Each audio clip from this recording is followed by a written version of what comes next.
እንድታስተውሉት የምፈልገው ነገር ወንዶች በጣም እንዲጠሉ እየተደረገ ያለበት ዘመን ነው።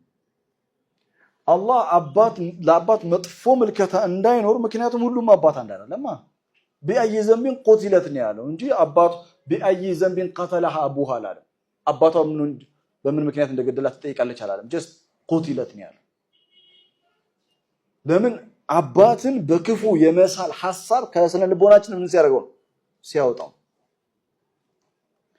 ግን ዛሬ ሴቶች ሶሻል ሚዲያውን በደንብ አይታችሁት ከሆነ በጣም ትልቅ ዘመቻ ነበር ወንዶች ላይ እና በጣም አደገኛ ነው። ሴት ልጅ አባቷን እንዳታምነው፣ ባሏን እንዳታምነው፣ ወንድሞቿን እንዳታምን፣ አህጎቶቿን እንዳታምን እየተደረገ ነው አውቃለሁ። ሁሉም አባት ሳሊህ ነው ማለት አይደለም። ሁሉም ወንድም አሪፍ ነው ማለት አይደለም። ዩሱፍን እኮ ኦልሞስት እኮ ወስደው እኮ ገለውታል ብላችሁ አስቡት። ወንድሞች እኮ ናቸው። ለአሁን 10 ወንድም እንዴት በአንድ ኦን ዘ ሴም ፔጅ ይሆናል? በአንድ ሐሳብ ላይ እንዴት ይስማማሉ? 10 ወንድም 10ሩም ያ ይፈጠራል። አንዳንድ ጊዜ ኢና ሊላህ የሚያስብሉ ወንዶች አሉ፣ ወንድሞች አሉ። አባት አለ፣ ባል አለ፣ አጎት አለ። አላህ በምን ቀን ነው ከነዚህ ሰዎች ጋር ቤተሰብ ያረገኝ ዘመድ ያደረገኝ የሚያስብሉ ሰዎች አሉ። ሐቅ ነው። ነገር ግን ዓለም ሁሉ ጊዜ ክፉ ናት። ወንዶች ሁሉ ክፉ ናቸው። ይሄ እኮ በነገራችን ላይ ጀነራላይዜሽን በጣም ቁርአን የሚቃወመው ጀነራላይዜሽን። ወንዶች እንዲህ ናቸው፣ ሴቶች ሐውላ ወላ ቁወት ሴቶች እንዲህ ናቸው።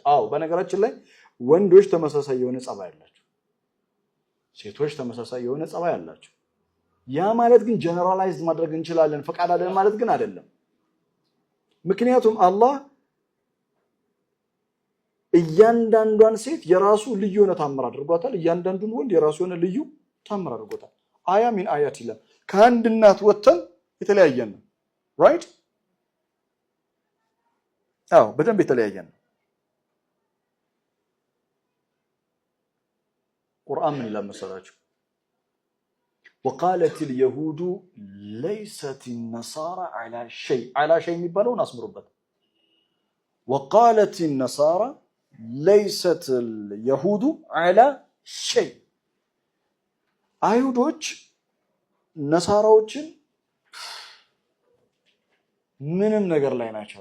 ምን ባዶ ነገር ባዶ على شيء ምንም ነሳራ ውስጥ ምንም ኸይር ነገር የለም ምንም። وقالت النصارى نصارى ተመሳሳይ ነው ያለችው አይሁድነት ከማን አይሁዶች على شيء ምንም ነገር ውስጥ ባዶ ናቸው። በቃ ባዶ ሁለቱም። ከዛ አላህ ምን አይነት ኮሜንት እንደሰጠ ታውቃላችሁ? ሌላ ቦታ ላይ ለይሱ ሰዋ ሁሉም አንድ አይነት አይደለም ማለት ለይሱ እነርሱ እርስ በርሳቸው ተጨፋጨፉ ማለት ነው። አንተ እኛን ዲን ሐቅ ላይ ነው ያለነው እንደሚሉት ማለት ነው አንዳንድ ሰዎች። ኢትዮጵያ ውስጥ በጣም የሚገርመኝ ነገር አለ። የኛ ትንሽ ለየት ያለ ይመስለኛል። ሁለት ነገሮች ላይ በጣም ነው የምንሸወደው። የመጀመሪያው የሰው ቀድር አናውቅምኛ። በነገራችን ላይ ከነፍስ ጭምር ነው ማለት እኔ ቁርአን በጣም ያስተማረኝ ምን እንደሆነ ታውቃላችሁ? የሰው ልጅ የተባለውን በሙሉ የማክበር ማለት አላህ በቃ ስለ ሰው ልጅ የሚያወራባቸውን አያቶች ስታነብ የእውነት ለሰው ልዩ ክብር ነው የሚኖረው። ስለ ፊርዖን ተነጋግረን አንዳንድ አላህ ለፊርዖን ረህመት ነበረው። ኢና ሊላሂ ፊርዖን ማለት እኔ በሰውኛ ይቅርታ አድርጉልኝና ልቀበለው አልችልም። ግን አላህ ለሰው ልጅ ያለኝ ክብር ነው። እና በጣም የሚገርማችሁ ትልቁ ችግራችን የኛ ማህበረሰብ ትልቁ ኢትዮጵያዊ ችግሩ ምንድነው ካላችሁ የሰው ቀደር አናውቅም። እና የሚገርም ነገር ከማን ጋር እየተጋጨህ እንደሆነ አታውቅም።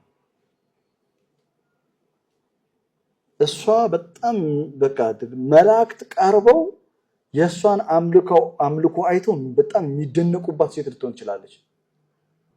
ማንም ሰውን